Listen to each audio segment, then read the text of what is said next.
Hey, welcome everybody. It is time. It's Championship Sunday, and I am your host, Reforge. I'm joined by the amazing, smart, beautiful, everything you could want in a caster, and Frank Lepore. How are you doing, Frank? I'm good. I can't handle you. Rob. How you doing, buddy? Look, it's my job to spread some love and some cheer, and you deserve all of it, and everybody at home deserves the action that we're going to get today because we are going to be covering the MTG Arena Grand Finals, and it's going to have a couple of great teams. We're going to have UC San Diego, and then we're going to have, is it WPI? I want to make sure because I tried pronouncing the entire school name, and everybody at home can give me all the crap you want to. I have had problems doing it, but they haven't had any problems winning because they're here. But look at the prizing. First prize, 15 G's, Frank. It's not bad to play Magic, man. And remember, these are 3-man teams. So first place, $5,000 a player. Second place, 10 grand. So either way, they're going to be walking home with $10,000 in scholarships. And you can see here, we actually are going to be able to look at the UCSD list. And Frank, start us off with why Yorion is such a problem. Oh, Yorion. I mean, the companions in general have been troublesome. Let's say troublesome, and Yorion is no exception. Yorion is likely one of the most popular companions in the less broken formats. So in the broken formats, you're usually leaning towards Luris. In the more fair mid-rangey formats like Standard or Modern or Pioneer, Yorion has been doing some work. And the downside of Yorion, the drawback, if you will, the deck restriction, is literally just adding 20 extra cards to your deck. And that's not really a drawback. If you just put 20 more good cards in your deck, then you're just playing a bigger deck with the same card quality. It just doesn't make it. Yorion's very good. It's a 4/5 flyer for 5 mana that just comes into play whenever you need it. It's never going to be discarded. It's an 8th card in your opening hand, and it blinks so many of your permanents. It can blink Teferi to reset him. It can blink Narset to reset her. It can blink both of your omens to re-trigger those. It can blink Birth of Meletus. It can blink Elspeth Conquers Death. It can reset your Planeswalkers. It can blink Agent. It blinks every card in your deck, basically. I was going to say, wait a minute, what doesn't it blink except for Shark Typhoon as a token? Shark Typhoon, Fires, and Solar Blaze are the 3 cards it can't hit. But otherwise, even if you blink 2 cards. Yeah, no, I mean, I know you said you can hit Fires with it, and the thing is, what happens is that you end up hitting a Fires with it. Fires goes away. Now you can use your mana to cast more spells. You just do a lot of stuff. And for everybody at home who, I'm assuming if you're watching this, you've probably played against this deck. But the idea here is when you put all of these extra cards in your deck, that's the disadvantage. Well, guess what? Birth goes through, gets cards out of your deck. Not that much of a disadvantage. Yeah, Omen scries and draws cards. The other Omen helps you, Omen of the Sun helps you to go with Luca to be able to go through and find that Agent of Treachery. Narset searches the deck. Teferi draws cards.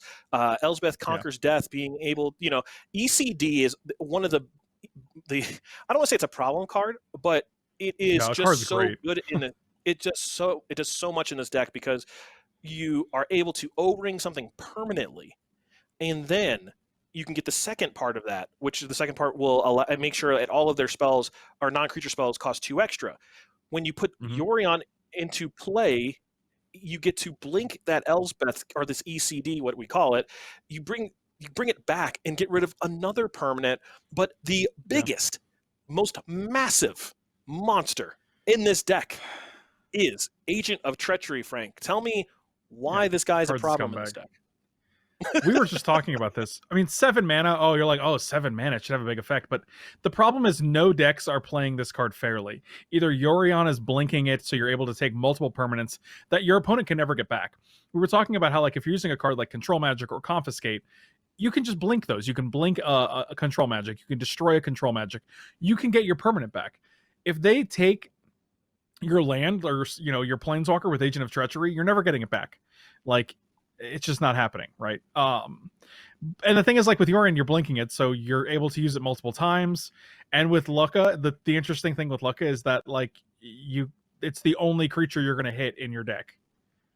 The deck Yeah, has no nice being able creatures, to so turn a if token you into agent.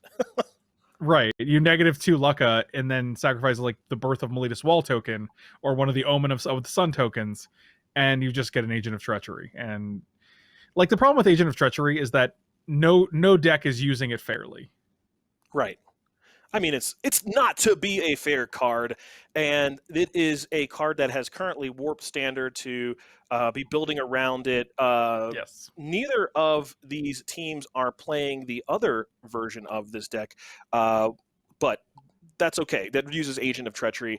We're going to be seeing the Jeskai version, and the other difference in this version is they're playing Solar Blaze, and Solar Blaze is used in this deck because it will almost certainly be able to kill most of the creatures you want to kill at 4 mana, but it doesn't kill your Agent of Treachery. It doesn't kill your Birth of Treachery, right? Meletis It doesn't kill your Walls, wall. Yeah. but it kills everything else that you really need to Very do. convenient. Yes, and it doesn't let your opponent draw cards. So, yeah, but unlike Shadow the Sky, correct. correct, right? And that's that was the problem with Shatter, is that most of the time when you use Shatter, the only time you end up drawing a card is if you happen to have a really big shark token, and most of the time you don't. So this is the deck. We're going to just go ahead and peek into, I think, our WPI lists really fast because the players are ready. So let's just jump into it really fast. We do have it is Rakdos with Chance. Oh no, there's some white in here. Okay, I just thought maybe they were only adding white. I've not seen this deck in action. Have you seen this, Frank? I have not actually. This is a sweet night deck though. I don't know if Soul Guide Lantern is actually their companion though. You listen. That feels like it might be illegal. That feel like that could be a little busted. Soul Guide Lantern every time. But just start it with your opening hand. Yeah, whatever. Here we go. Exile that. Get out of here. But obviously, this is a very, very aggro deck. You see Knights. You're going to see Knights all over the place. But then the white part of this, you're going to see an Inspiring Veteran at 2, Dire Tactics to get things off the board, and then Chance. I like both Worthy Knight and Chance for Glory is what I was thinking too. That card's, I love that. You're like, well, I'm just going to take another turn, and either I win or I lose. So. Right, and that's normally how it goes anyway. So real quick, look at the Chance for Glory for everybody at home. You might not have seen this too much, but all of your creatures gain indestructible, and then you get to take an extra turn. So you get to play all of your knights, and when they try to wrath them, you say, nah, son. Nah, I'm good. I'm good, bro. I'll take one more turn and kill you. Yeah, the indestructible is great. The instant speed is great. Yes, all of those are fine, and it is Feast or Famine, but this is a deck that is perfectly fine with that. So let's go ahead and get into our next list real quick. From WPI, we're going to have Pie Guy, and this is going to be really simple. We've seen this list multiple times, Frank. This is going to be our Oven deck, and this is going to feature Bolas' Citadel, though, as opposed to 4 or 3 of the Dragon. Bolas' Citadel is a new addition to this deck. So, but you're going to see the normal stuff. Mayhem Devil, Claim the Firstborn to be taking things. There's nothing terribly crazy here. You do see some drill bits in the main deck to help give them some reach against these Jeskai decks, and I'm assuming in the sideboard you might see some more hand destruction there. And then in our last list for WPI, we are going to see something that is a little bit more familiar. And this is going to be, this deck definitely has a companion. It's just not there. But this is going to be the Bant list of what we've seen before. And this is going to have, I'm sure Urion, Urion? This is another Urion deck.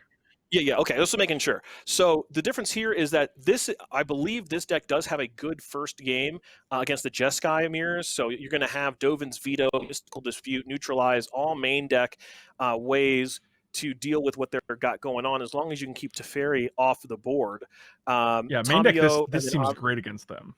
Yeah, this would, man, if they would have played this 3 times, they'd feel really good about themselves. Dovin's Veto, Mystical Dispute, like all of these cards are built, and like all of the removal from the Jeskai deck is just not really relevant. All the, the 4 main deck, Solar Blaze, Birth of Meletis, like the life and the blocker doesn't really do much here. So Yeah, this would be this could be a problem. So if they're waiting for if we get to match 3 and this is the deck that they have to beat, they might not be in the best place there. But our players are ready to start game 1 of our grand finale.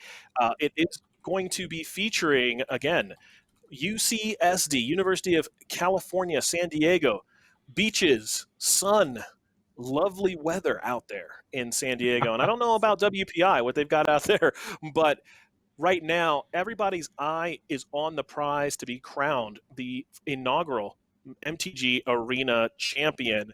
And we can see here, this is going to be on the bottom, WPI with the Knight deck. Lands, everything look pretty decent there. And on top, UCSD, Solar Blaze, Luca, and Narset. So that hand doesn't normally look that great, but you know, this is that hand we're talking about where they can go under it. Whereas this this WPI hand looks fantastic. Yeah, I mean, like the 2 tournament grounds is just a great addition, and being able to cast all of your creatures with them is pretty boss. I mean, being able to go, you know, Knight of the Ebon Legion into white, into Worthy Knight, into Inspiring Veteran, making another 1/1 from casting a Knight is a really strong start. I mean, they do have to worry about Solar Blaze, and they know it's there because everyone has deck lists. Oh wow! Right. So did we mulligan?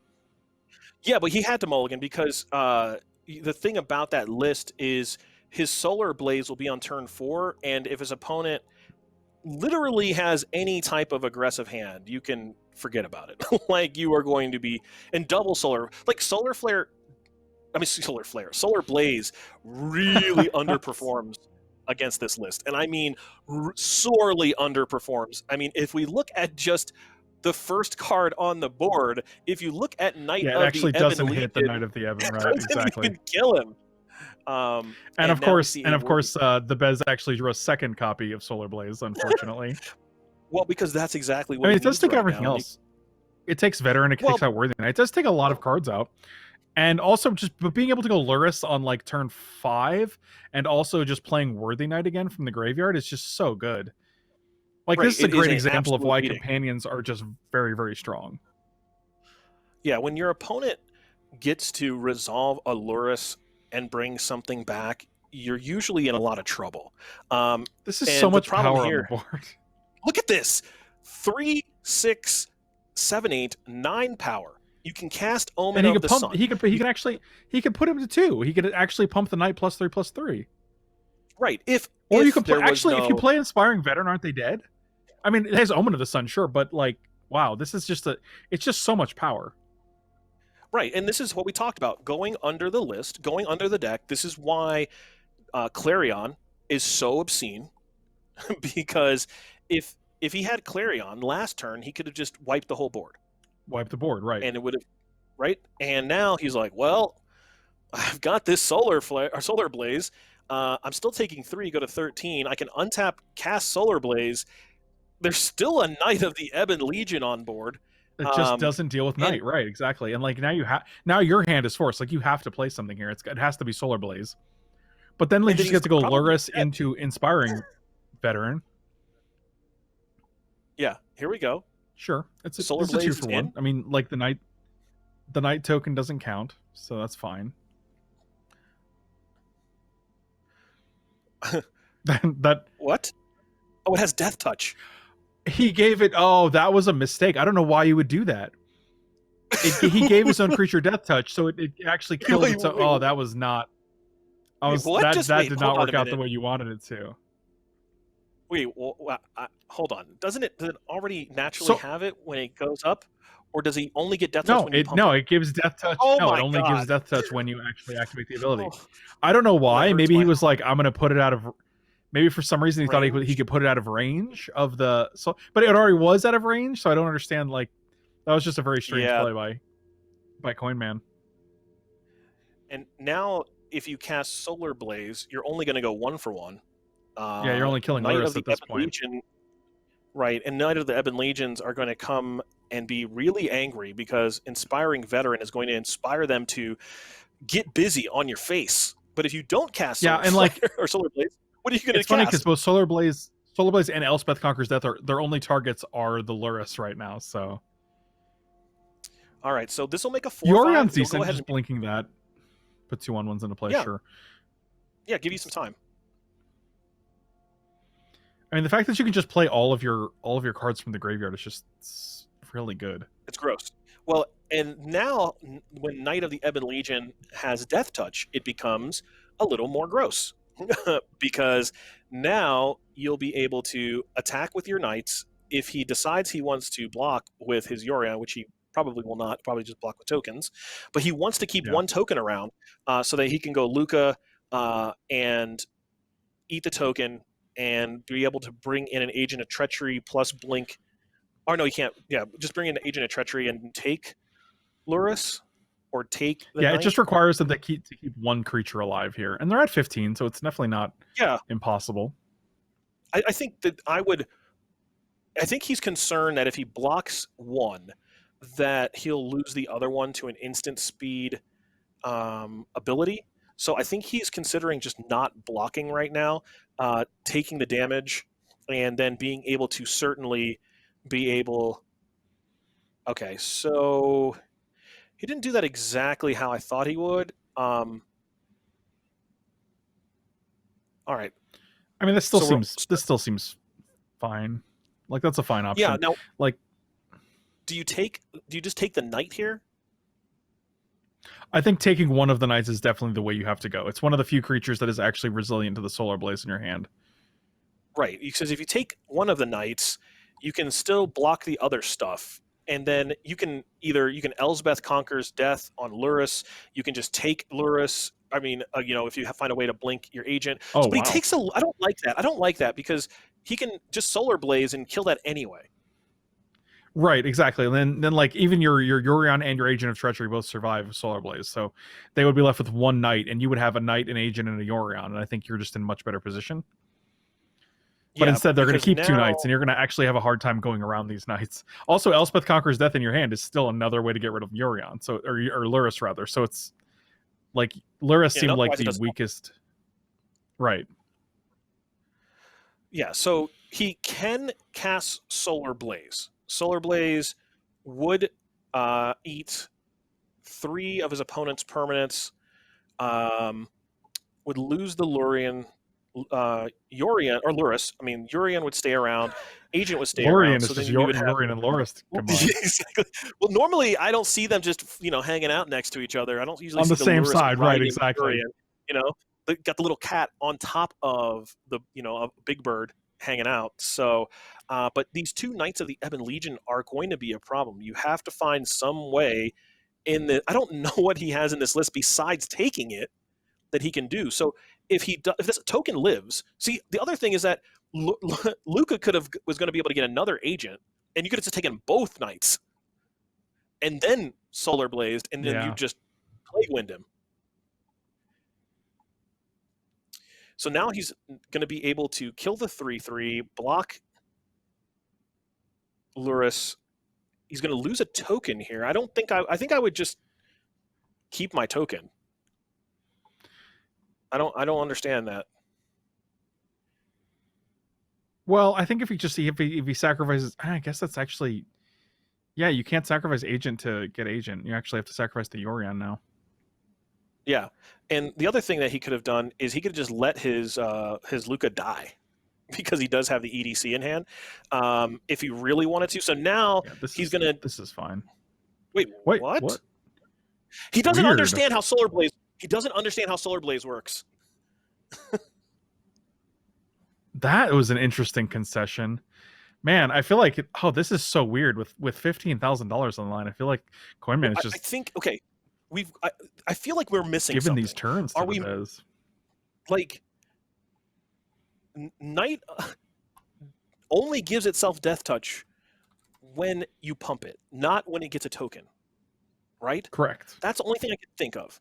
Like the literal only thing I can imagine why he would do it that way. No, for 3 mana, 2 and a black, Knight of Ebon Legion gets +3/+3 and gains Death Touch until end of turn. That's it. Yeah. Like it would deal damage equal to its power. It would always deal 1 less damage than is required to kill it, as The card Yeah. is always X plus 1. Like that's literally always how it works. And So, I think for people at or home, maybe you he also have just to felt like, realize that no, there's no way. He wasn't going to just be like, oh, yeah, I've got 2 permanents on the board. yeah, no, I was Now just gonna this say, yeah, hand, like I think you knew what I was gonna say. I was gonna say maybe he felt like he just had 2 knights and that was all he needed, but or that that wasn't good enough. But I don't know.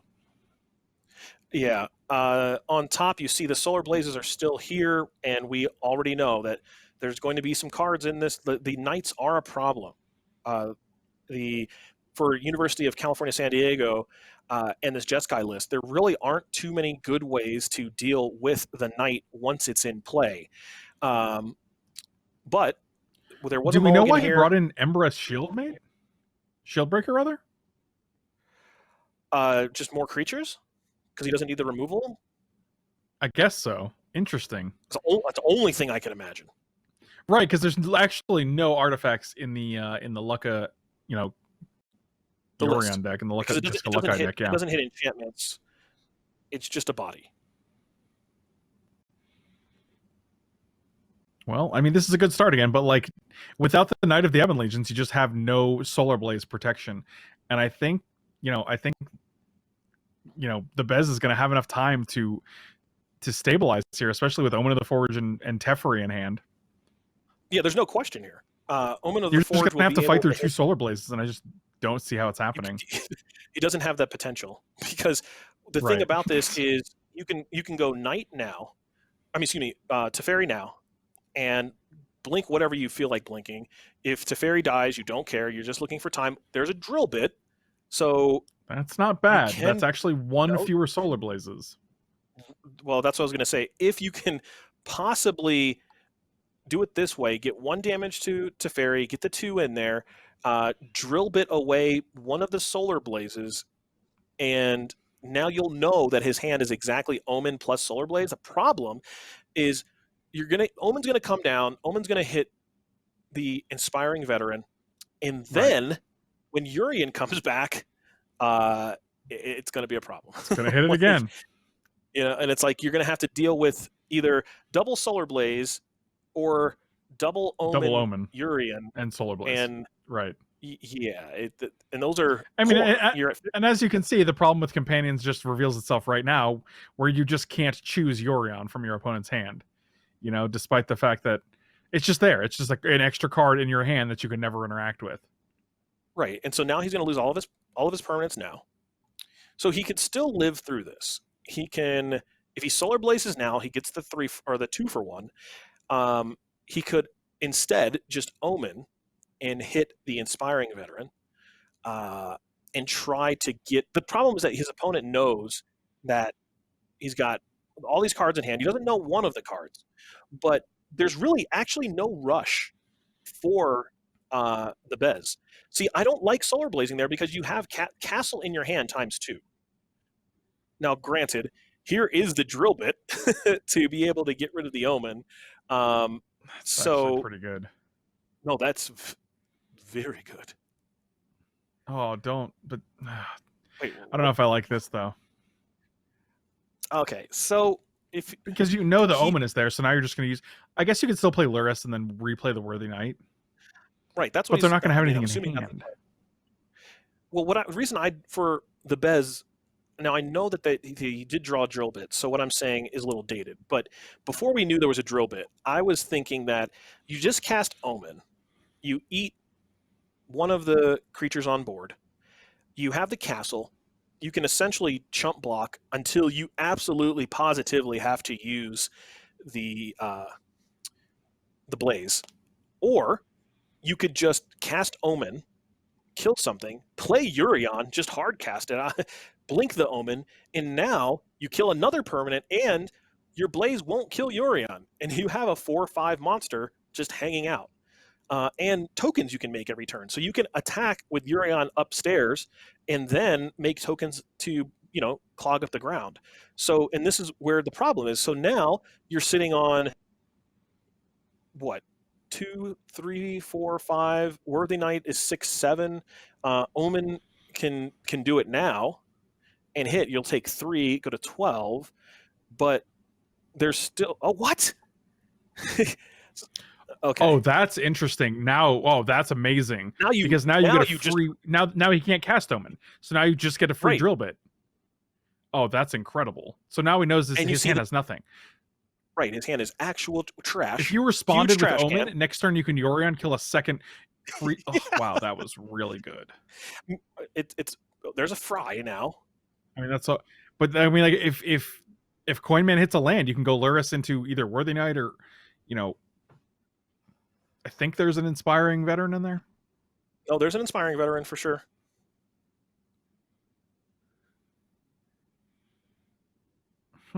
That's interesting. So you just play Luris. You get a bunch of tokens, right? Or no?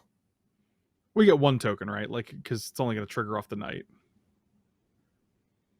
Well, there's 2 knights. We're only casting 1 this turn with 4 mana. And I don't know if you, I don't know if you are going to kiss.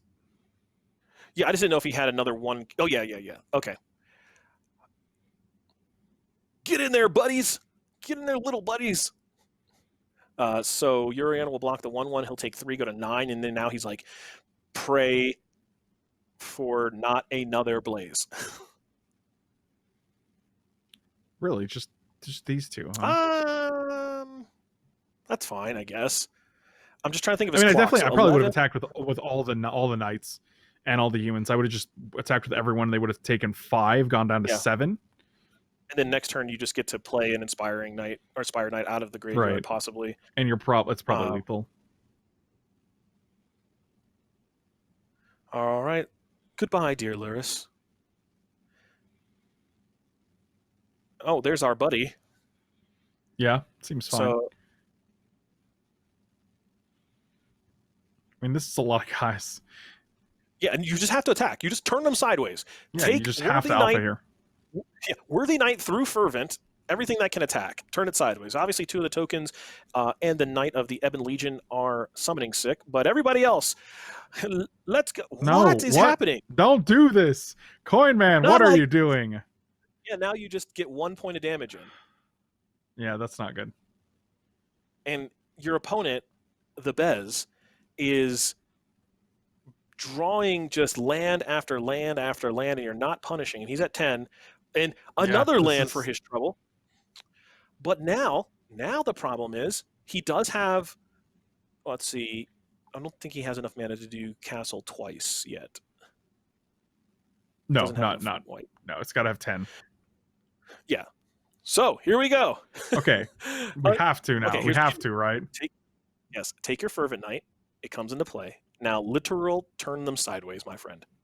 Just turn them sideways. Every single one of them. Put them all. He's doing the math. No, there's no math. This is one of those times when you're playing. You don't have to win in one turn. You can win over the course of 2 turns, but you just have to start that process. There you go. YOLO swag. All right, we will be going to game 3, thankfully. And let's say he can pump the knight. He can block 2, so you block the 2/2, block the 2/2, take 1, 2, 3, 4, 5, 6, 7, 8, 9, 10 exactly. Oh, they go to 1, right? actually. No, because they block the knight. Yeah. Okay. Knight. Yeah. All right, but there's no outs, so it doesn't matter. Yeah, even Solar Blaze. Well, no Solar Blaze. Oh, it doesn't. Drew a Sacred Foundry, but yeah, Solar Blaze would have. No, Solar Blaze would have been. It would leave Yorion and Knight. So yeah, and Knight of the Ebon Legion. That is so. Yeah, and then you can. Obviously, you could block it if you feel the urge. Okay, so sideboarding. We see he's like Rimrock. I mean, isn't Knight the 3/1 Flash Knight for 2 better than the 2/1 Knight for 2? It's 1,000,000 times better because it gives the right, like because you can just play it on the end of the turn. It does give Death Touch against Yorion's. Death Touch. Yeah, that's the big one. Yeah, giving it. But it's also a 3/1 versus a 2/1 for the same cost. And one has Flash. Right, exactly. I mean, like it's better on every metric, especially if your opponent has 0 artifacts in their deck. Yeah, I was gonna say I was thinking maybe there could be an issue with the black mana, but I don't think so. I think the black mana shouldn't be. I can't imagine so, especially with tournament grounds in the deck.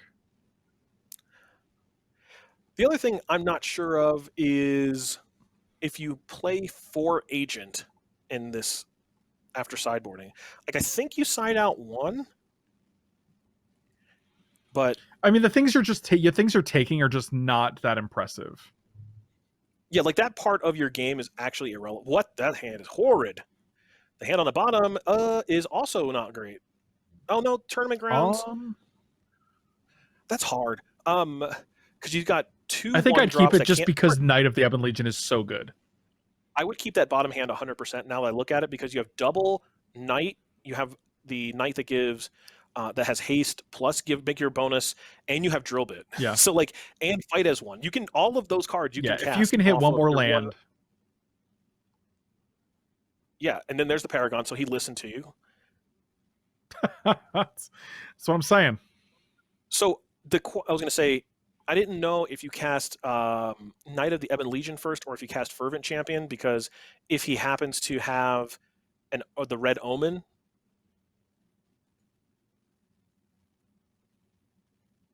All right, let's see.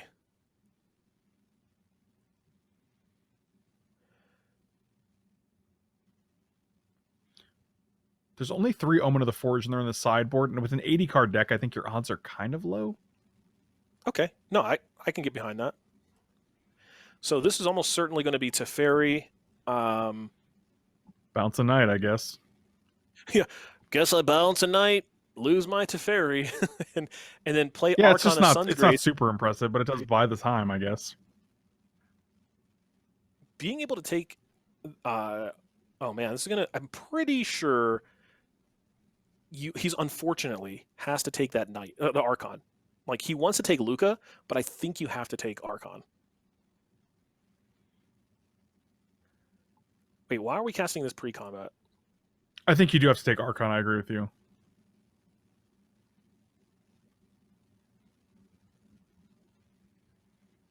Because luck is actually so much less impressive if you don't actually have creatures. Right. So I guess you're gonna have Birth of Meletus.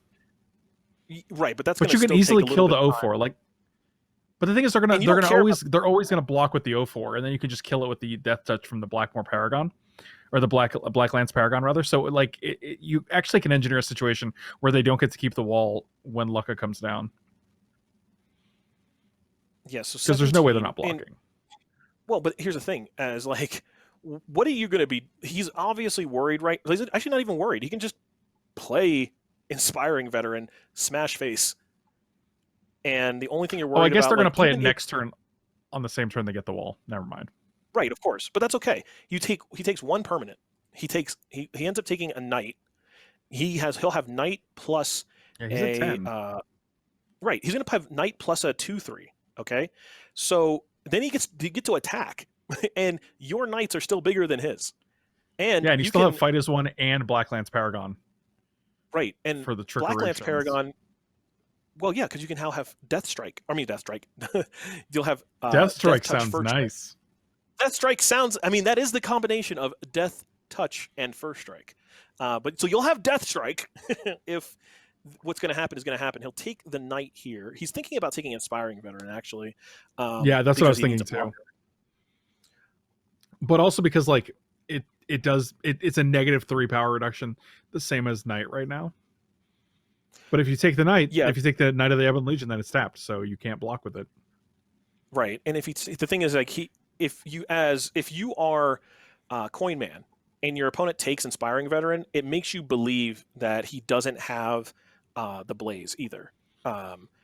So, because I think if he had Blaze, he would be really, really considering just taking a Knight. Taking the Knight, right? Because then it's going to survive. Right, and here, I think he's thinking, I have to take Inspiring Veteran because otherwise I'm going to die, and he still could die anyway. But if he takes Knight, he's almost certainly going to die. Okay, there's the. He's almost certainly going to die. He's almost certainly going to die.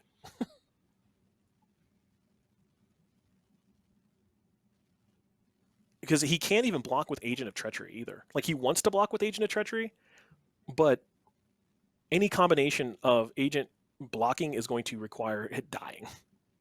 And he wants both of these creatures to be around so he can Luca again. Fervent Champion's an interesting draw here. No, it's 100% Fervent Champion right now. And you don't even have to play the Inspiring Veteran. You just you have to get Luca off board. So you do. I know You also have to get Agent of Treachery off board because Yorion is still a thing. Right. So it's like this is a double whammy. So if that's the case, maybe you just attack.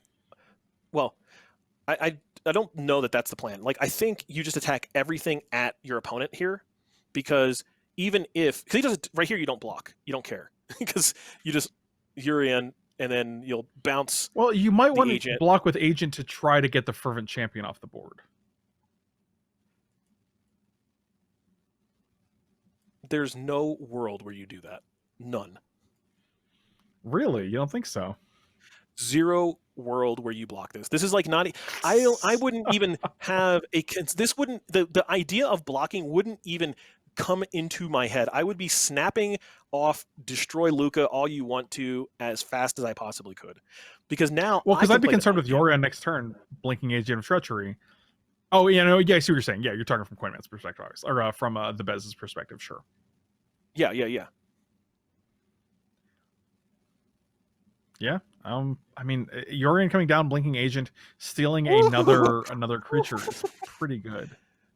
So now he gets to go Yorion, take a Knight, and then Blaze next turn. And then you're setting up the Solar Blaze. Yeah. The pew Blaze. So you are going to be taking good old Knight. At this point, you don't care that he can't block, or like none of that's relevant. Get those lands in there. Now the problem is he's still at 10, so have to find a way. If he can find a way to get rid of Urion, it'll obviously go a long way. But Agent is going to come back. Right, but there's not really a great way to do that. Now it's 4 creatures to 3 creatures. Right, and now his Knights are big. So his Knight of the Ebon Legion is actually bigger than because of the inspiring. Yeah, because of the inspired veteran. The veteran's like, hey, come on now, and only one Agent of Treachery, guys. Activating. Listen, it's only good when Agent gets to draw cards. I mean, that's the dream. That makes me so happy. We're so close. They're taking a land.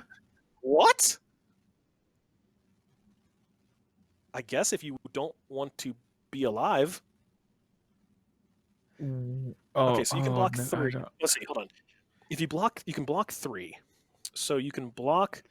So it takes 4. Knight. You can block 4 power, 3 power, 3 power, and then take 4, go to 6. The 4/2 will. Oh no, so there's more than that. Yeah, he's gonna go to 4. What? Like with the best possible blocks, he goes to 4, right? Like he takes 3 and 3.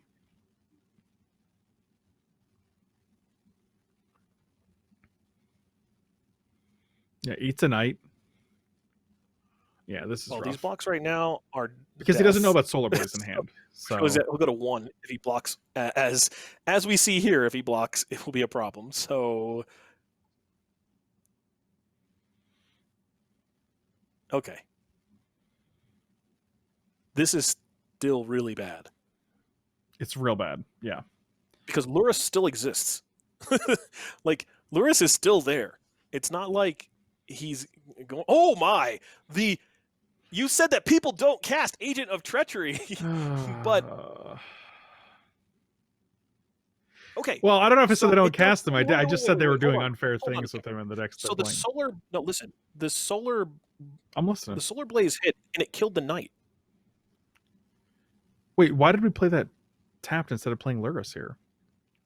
No, but wait. What are we talking about? The Knight of the Ebon Legion died, and it was... It why did it die, is the question. If it doesn't have Death Touch.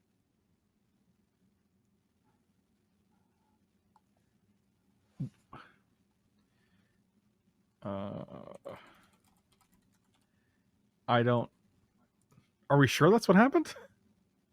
Well, how did it die?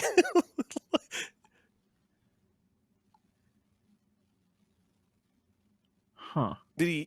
Hold on. Maybe I just missed when he cast it. Each creature deals damage to itself equal to its power.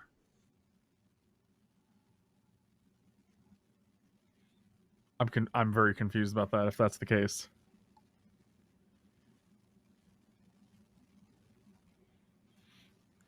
He just keeps because stealing now lands.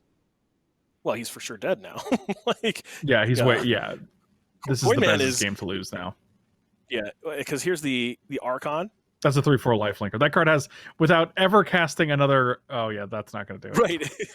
You don't need to do anything else. Brutal. And that is going to be a defeat for Coinman. Yeah, I think instead of playing Inspiring Veteran. Go ahead. No, go ahead. I was just going to say, instead of playing Inspiring Veteran, you could have. There was a turn where if you just drill bait, then you get that Solar Blaze out of the hand. But I don't think, obviously, Coinman didn't know that. So we have information. Right, yeah, he doesn't know it's there. He did not. And it is going to be the University of California, San Diego taking the first match. And remember, boys and girls, that this tournament series is a team tournament. So we're going to have a 3-man team and another 3-man team. And I just dropped our HyperX Cloud Alpha S blackouts because I'm just doing too much here with my hands. But the thing here is that we've got a team of 3 versus another team of 3, and it's going to be the first team that wins 2 matches. So UCSD is the winner of the first match, so they only need to win 1 more. So we're going to be going right into game where if the University of California, San Diego wins, they will be your CSL Grand Final champions. And if WPI wins, they will force a 3rd match. And so far, man, seeing an Omen of the Sun in your hand instead of a birth hurts right now. Instead of a birth, sometimes you just want a birth, you know? But we have Pie Guy down here, another black-red deck. This time we're playing green to facilitate our cat oven combo instead of white.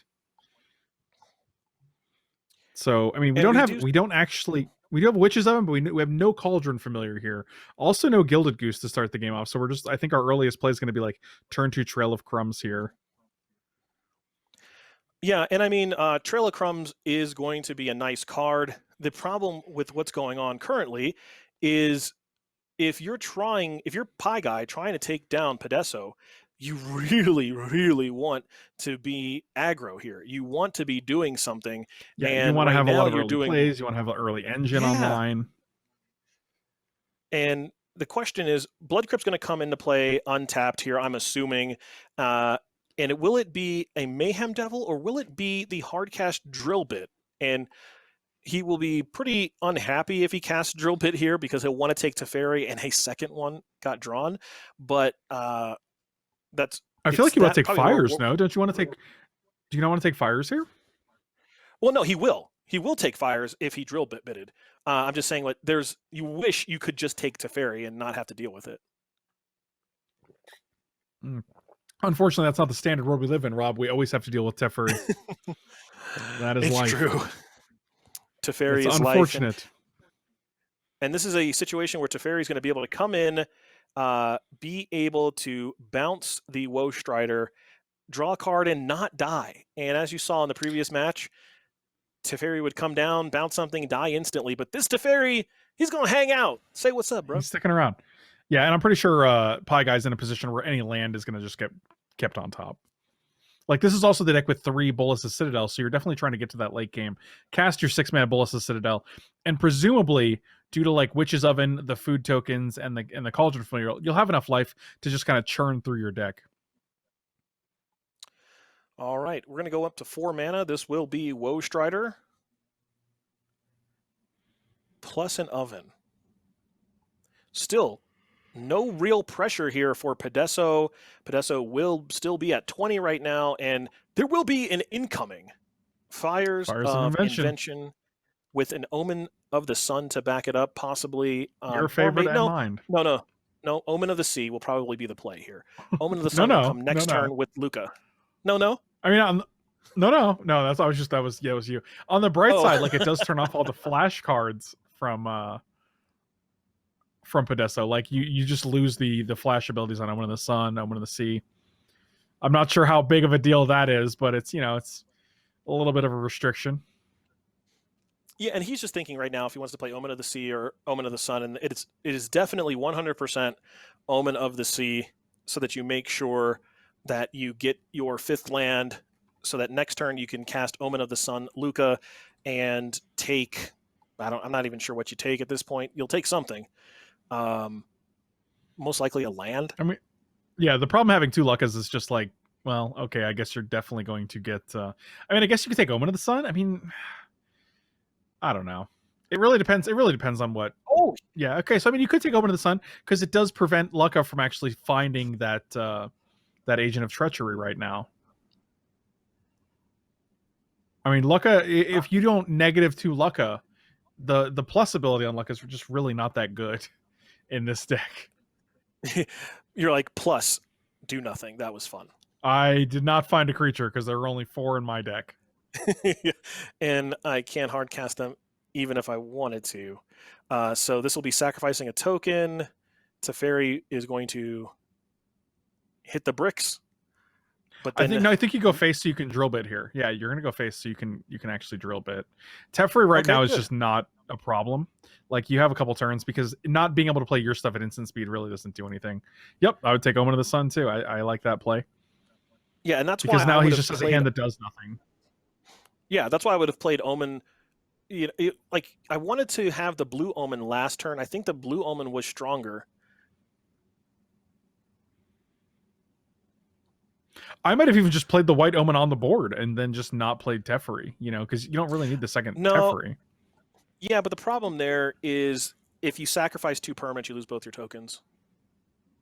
Sure, but then like when you play Yorion, you can still blink your Omen again, so at least it's on the board. Oh, you know, whereas okay. now you just have no real path to -2ing Lucca.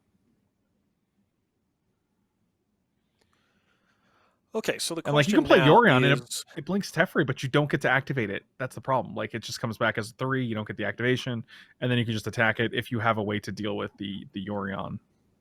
No, it's Omen, 100%, right? Omen first. See what you get. Omen of the Sea. Oh yeah, for sure. Yeah, right. Yeah, because you get Omen of the Sea first. Okay, he does Luca first. Disagree. He's going to go get a Treachery. He's just going to do it now. Yeah. Sacrifice the Yorion. Yeah, so he can bounce those 2, play the Omen now with his mana. Yeah, this is a solid play. This is a solid turn. Yeah. Sack the Fabled Passage first. Play it. No. Okay. I was thinking sack the Fabled Passage first, then cast Omen, see what you get. Yeah, because you're not going to want to scry after you, or you're not going to want to crack it after you scry, but that's, I mean, they're still doing it that way, so that's fine. Yep. Now you can cast Omen. He wants to go for it. He wants to go big. Eat the Mayhem Devil, deal a point of damage because you're sacrificing it, and then go ahead and get another agent, take another land, or take a land. Oh my god. And then Yorion comes back, hanging out, looking good. Hey, do you think Agent of Treachery is a fair card in current standard? Do you think that's a good card to have? It's fair. Listen. It's super fair when you both have one. Wow. When one player... Because then, when one player, if you both have one, then you just have your own permanents. So I guess that is fine. That's actually not true. Most of the time, you don't end up with your own permanents. You still end up with your opponent's permanents because you're not taking your own land back. Right. Yeah, you want to get theirs. If you like your opponent's cards better, just put those in your deck. Well, we're going to have a problem because Teferi is going to be able, if he finds a land, Teferi can bounce Agent. And then play it again, and then he has 3 of his opponent's permanents. Oh, no, he doesn't, because the Mayhem Devil's dead. Never mind. He'll only have 2. So Fires of Invention last turn, putting 2 Agent of Treacheries into play, 2 Luckas into play, and a Yorion. I can't actually convey how much mana that was in one turn. That's like... So, 2 Agent of Treacheries, 2 Yorions, or Yorion, 2 Luckas. So was that like 29 mana? It's a fair card. 29 mana worth of value. I mean, and we have a mean mugger has entered the chat. So in case you're wondering, you know, I was wondering actually. That is the wonderful Katie Neal, who is also an amazing Magic player and going to be a fine medical professional at some point. She already is a fine medical professional. Agent of Treachery comes into play, takes another land, and Pie Guy is not feeling very fine right now. He is looking at his Corvold in hand. Corvold will almost never see play. Mayhem Devil would love to play, but it is unfortunately looking rather poor. Oh my God! Luca finally hit. Luca did hit a creature. It hit the other agent.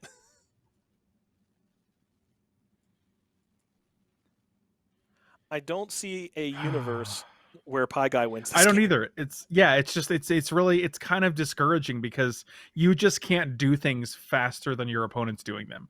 You know what I mean? Like, if you're able to seal their permanent, any permanent really, on turn 5, like if you're taking their land on turn 5, do you remember the Adrian Sullivan Imminent Domain deck back in the day where you'd annex their land and you would wildfire, like taking someone's land on turn 5 in standard, not just destroying it, but sealing it so that you go into turn 6 with extra land and they go into turn 5 with less land. Like, it's very good. It's better than good. It's great. Plus, you have a 2/3. You still have a 2/3 creature and a planeswalker on the board, right? So, like, it's not even like it's not even a sorcery. Hey, do you like Agent of Treachery? Because another one is about to come into play. And Teferi can also just start bouncing Agent of Treachery and then just replaying them. Like, that's what I mean. This game is not. This game is finished. But here's the thing: is if you want, look, if we know this game is probably going to be done right now, but if you're at home and you're like, all right, I see UCSD right now. I see UCSD taking things, getting treacherous with their plays. And if I wish this was an opportunity, round 3. I wish this is game 3. I want to take a vomit break. He's like, blah, blah, blah, gross things going on, but it's not gross if you could win a HyperX Cloud Alpha S headset. No, we're done. 4 Agent of Treacheries are on the board right now. We're done. Rob, why don't you tell people how to win the HyperX Cloud S headset? Hold on, I'm watching Pedesso draw a million. Draw 12 cards? Yeah, good times. We're having a good time. Exclamation point CSL Finals 20 in the chat for a chance to win the HyperX Cloud Alpha S headset. This is the Blackout Edition. Love the headset. If you want to be playing your games and being able to hear and just be like, I'm talking about like the top quality stuff. This is the headset you want. Hold on.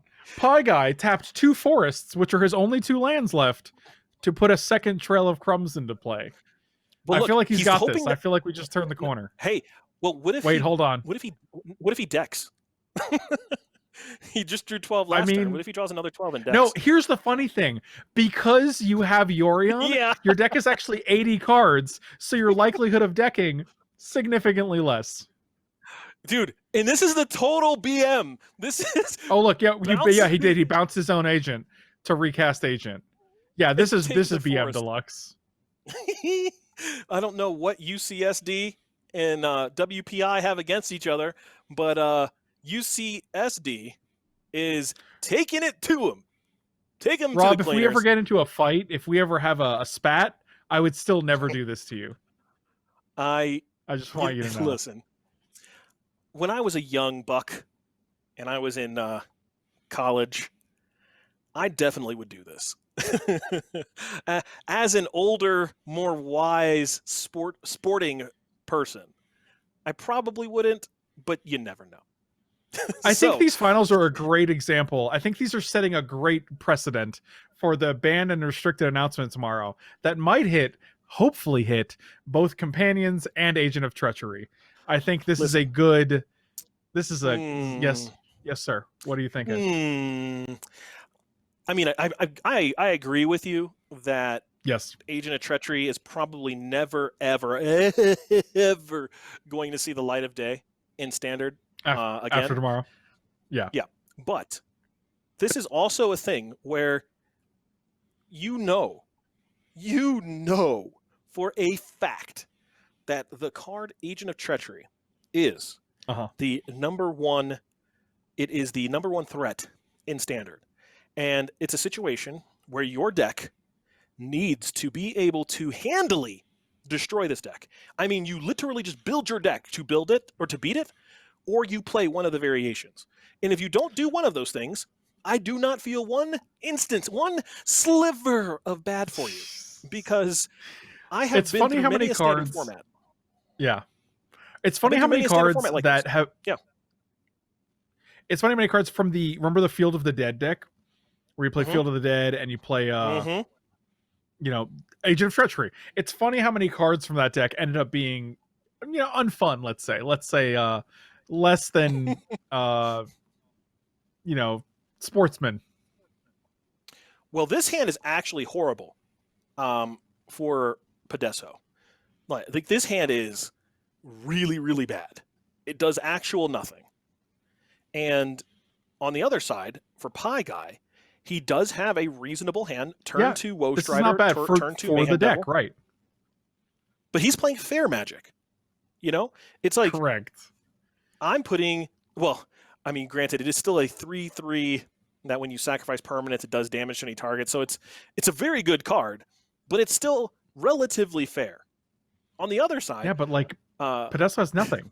There's nothing to do. He can make a Shark Typhoon token for 0 and then hang out.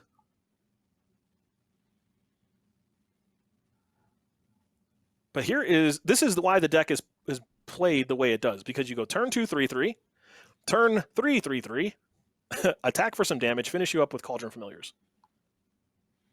Where are the solar blazes when you need them? That's my question. It would be a very okay card right now. I mean, to be fair, the goose and the goat would still be alive, but that's also the name of my buddy cop show, The Goose and the Goat. So I'm okay with that. This is The Goose and the Goat next on Fox. I see, or it's a morning radio show. I can't. It's hard to tell sometimes. Ooh, now that could be a thing. This is 107.8, The Goose and the Goat. That's true. Yeah. Vetoed because he doesn't want to lose his Typhoon here. Typhoon is really his only way, but I'm pretty sure he's going to end up just getting eaten here. He's going to take these damage on the ground. Cauldron Familiar is going to come in, and then he'll be able to Strider away all of his creatures to finish it up if he doesn't die right here. And it does not appear he's going to. It appears it will be Steam Vents take 2, go to 9, play Fires, and actually just play second Fires. That's not even used to. You can't even do that. No, He's just going to be go Fires into Fires, yeah. And then you take 2 from the land, and then 1, 2, 3, 4, 5, 6 for your turn. No, he's dead. He can't do it that way. That's not. Yeah, it's right. That's what I mean. Like you go to 3, not including Mayhem Devil on the board, which lets you sack your whole board and kill you. So that would be the game. Yeah. So Podesso kept a really suspect hand here, a hand that did nothing, because here's why he did that: is the power of Urion. When you just have a hand and you're like, I have spells and land, you just feel invincible. You're like, look, if my hand does anything, I'll eventually get to cast Urion. And unfortunately, this game is finito. Literally over. Yeah, at the almost the exact moment that I declared that it was over, it ended. So I feel like I'm almost maybe not omniscient, but omniscient's a good word. Clairvoyant, maybe. UCSD. A lot of people in the chat were using command treachery, and I wondered if I influenced that with my suggestion of treachery as the command. But instead, use CSL Finals 20 if you guys are looking to win that HyperX headset, which you definitely should, because it's a quality product. Yeah. And don't forget about that. And then also HyperX does have a 15% discount for students. Just click the HyperX panel below for more information about that. And 15% goes a long way. Trust me, when you need a new keyboard, you need a new mouse, you need some RAM, all of the things that HyperX offers, you can get. I just ended up getting a portable SSD drive. So all of those things are available, and with your discount, get that 15% off, bruh. I'm also going to go back to school just so I can get the discount. So I think economically, I'm probably going to come out ahead, I think. No, here's how we do it. We go back to school, right, Frank? All right. We go I'm listening. to an online. We go to an online university. You and I. Okay. We go ahead and we recruit up LSV because he's also up in Denver. Okay. Sure. We make a 3-man team. We're all in college. 3-man Oh, team. so we're just taking advantage of the collegiate leagues here. And then we go into CSL. And then we make the grand finals, and we take $15,000 and the 15% discount from HyperX. Booyah. I feel like we're really profiting. I feel like we're gaming the system here. Gamers gonna game. Oh, another hand that is... This hand for Podesso is hot trash. This is terrible. Hand for Pie Guy, not bad. Especially with some early action. You got Duress, a Cauldron Familiar, and a Mayhem Devil. I think it's not bad. Ooh. Now this hand... Having the Agent and Lucca are... God. Your only early action is literally Omen and... Yeah, I mean, it is the combo, right? But you have to survive to turn 5. I mean, that's obviously you can do that. That's not a big deal. But like, you don't know how much pressure Pie Guy is going to be able to put on the board. So, yeah, I like this. I like being able to have Omen, Lucca, Solar Blaze. Now, is it Luca or Lucca? I've been saying Lucca. I just say Lucca. I don't know if it's a hard U. Is it a hard U there, Luca? I just say Lucca. I'm not sure. I'll have to talk to his representatives and find out, exactly what's happening here. Like Lucca Flucca Flame, like the Lucca Flucca. It's basically the same guy. Hey boys. I mean, clearly it's just like, hey, I was about to go to that concert. He just dropped this banger. Have you heard of Lucca Flucca? I'm not sure. And the banger was an Agent of Treachery. That was the banger. He has the remix with Agent of Treachery. The Agent of Treachery remix. You know how many hits Agent of Treachery has on Lucca Flucca Flame SoundCloud? A lot. It's a lot. It's he's going to get signed. He's going to do a feature with Billy Eilish any day now. Billy Eilish. That's one way to say it, sure. How am I supposed to say it? Eilish. Oh, is it Eilish? Yeah, it's all right, Eilish. Boomer. Like, it sounds more like eyelash.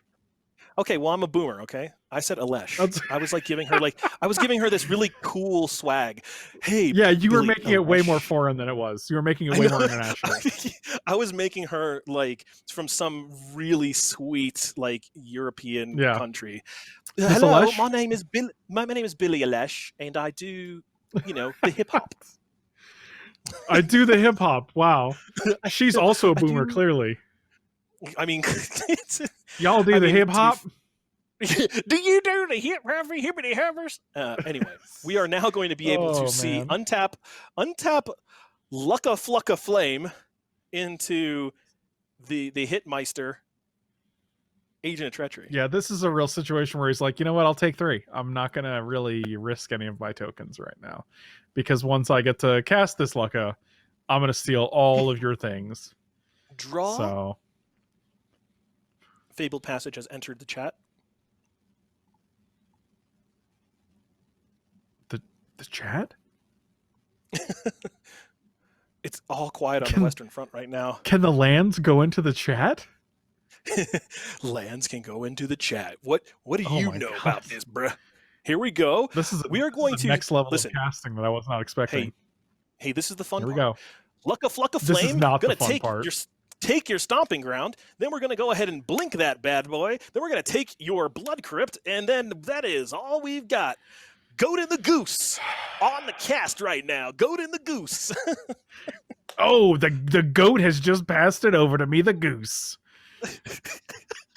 I feel like we need a soundboard for this, like some spring noises or like a wolf howl, something like that. Yeah. Yeah. Well, he took a swamp. Why'd you take the swamp over a blood crypt is a better swamp, right? That is just that's just an improved swamp. It is an upgraded swamp. That's my swamp. Like if you take a swamp and then you staple a mountain to it, that's all you're looking at here. And now the question will be, will he take Blood Crypt, Stomping Ground, or Forest? Does he BM him and take the Forest? That's the real question here. That's like, it's so disrespectful. You're like, you know what, man? You need all the help you can get. You can have the lands that tap for more things. Yeah, because I'm going to Solar Blaze you anyway. Like, he can attack him. Yeah, you're trading your 1/1 for the 3/2. He can Solar Blaze him right now, untap, and steal his land. Oh my god, Agent is such a fair card. No Solar Blaze, though. There's really no reason. Like standards, you shouldn't be doing. Oh, he's just taking both black sources. That's what he's doing, which makes sense. Yeah. Yeah, Okay. I mean, So, the oh University of boy. San Diego has done what we thought they would do. They got together, they found the best deck in the format, they repeated that process 3 times across their team and won both of the matches they played, and they are our CSL Grand Final champions, and they have proven to the world that you are either with us or against us when it comes to Agent of Treachery, because they all brought it. The other team Oh didn't man. bring it. And Agent of Treachery said, there will be no third match. And we are going Was to this have yours? our champ. What's going on? I see you here. And I see that smile on your face. You got the bed made. This is not the Got to stereotypical get ready. college. He's like he won. He was like, man, I gotta get these Funyuns off my bed. I gotta look good. But I gotta tell you, that was congratulations. literally it. Congratulations on being the CSL Grand Final champions for MTG Arena. Tell us what was going through your head during those matches. Well, the matchup against John's like pretty variant heavy. Like, we know that we can win the late game, but they have like a fast start with like a Mayhem Devil on turn 2, like it happened on game 2. Then they just like can control board state, how we can never combo off with Agent's Treachery, so it becomes really complicated after that. And they also have a very fast clock because Ghost Strider and Mayhem Devil make a combo where just like you're done in 2 turns. Right. So basically, it was just controlled Mayhem Devil and I hope they don't draw Witch's Summon and Cat, because those two also become pretty annoying, especially with Chilocrums in the board in the game. Mm-hmm. So Yep. it's just basically they have to not have it, or they have to not have the nuts, and otherwise you're good to go. And if you're able to like, it was convenient because they actually didn't have the combination in either of the three games. Like they yeah, were we're able very to either lucky. have the Cauldron Familiar or the Witch's Oven, but never both at the same time. Yeah, we were very fortunate in that case, and yeah, and then after that, it's just like hope that we were very concerned with them having Scorching Drownfire post board. Right. So on game 3, we kind of made a Hail Mary of like, if this works, we'll get there. And luckily, they just It did. cracked mana for the Trilocrums, and we after that we knew that we had it closed up, because then just we had a Fires in play with a Yorion, and that just gets nasty real quickly. Yeah. Then it gets really gross. But for you guys, what made you decide to all play the same deck? Well, mainly our idea was like throughout the playoffs was metagaming against our opponent, but unfortunately against this last opponents in the finals, we couldn't really predict what they're gonna play. So we were just thinking, okay, as long as we play our best and we play what's the best deck, we should be fine, and we should only lose to, you know, getting unlucky or then having Draws, yeah. whatever they Right. need to in order to beat us, which is very specific. So that was our train of thought. We thought like we if we play the best deck, we have the best chance to win. And so that's why we all went there. And also we couldn't play what they were gonna play. And the deck Well, is this definitely man strong is- enough to Yeah.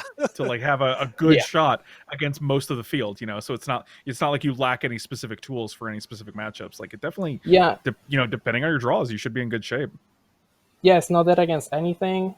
And so like if you play Jund, you kind of fall to some of a bit of the aggro decks, because they can like Yeah. control your board with some of the removal. Or if you play like very heavy control deck, you can get also run over. And so we felt that it was best positioned deck, and we wouldn't think that they'll be able to figure a way to beat it. Right. Well, I have one more question for you. Obviously, you have a lot of fans from California and all across the country who've been rooting for you and your school. What do you want to tell all the fans at home now that you guys are the CSL Grand Final champs? Thank you so much for supporting us. I've been my greatest fan right here. Oh, Due to quarantine, I'm at home, so my parents get them on have screen. been Let's say supporting hi me. to parents. Oh yeah, Awesome. Parent shout Yeah, out. come on over, parents. Hey, mom, yes. Oh, she said, hey, it's get my mother. it. Yeah, they've been very supportive of everything. So yeah, thank you to them, and thank you to everyone that's been supporting us, and thank you CSL for like throwing this tournament for all the college students that love playing this game. Well, we are very happy to have been able to cast your winning moments, and Frank and I, again, have nothing but good things to say. And I'm assuming, Frank, what are you going to tell these guys? You guys played excellently. Congratulations. I'm glad you guys are $15,000 richer. Hopefully, you guys will have some good times with that, and just keep grinding Magic, man. Magic's a great game, and I'm glad you guys are putting up solid results with it. Thank you so much. Yeah, and for everybody at home, that is going to be it. It was a 2-0 championship sweep for the University of California, San Diego. And for everybody at home, if you want to be able to compete next year, all you have to do, check out Collegiate StarLeague online, get your team together, because we're going to be back next season ready to crown another champion. And because we've been working to stay safe and those kind of things, we can only hope that next year we'll be able to see everyone in person somewhere in the country having a good time playing Magic. But until then, Frank, thank you so much for not only being here for the finale, but also the awesome times we had doing these casts during the season.